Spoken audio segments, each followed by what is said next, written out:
Download this code from codegive.com, link in the description below. Concatenating videos with different frame rates using FFmpeg, a detailed guide.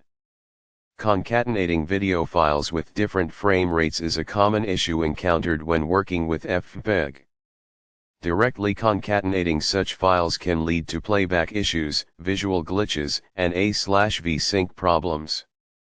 This tutorial provides a detailed guide on how to effectively concatenate videos with varying frame rates using FFmpeg, ensuring a smooth and seamless final output. We'll cover the reasons for these problems, explore different solutions, discuss their trade-offs, and provide practical code examples.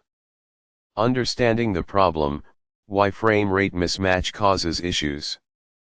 Frame rate, frames per second or FPS, determines how many still images, frames, are displayed each second to create the illusion of motion. When concatenating videos with different frame rates, FFmpeg, or any video editor, needs to reconcile these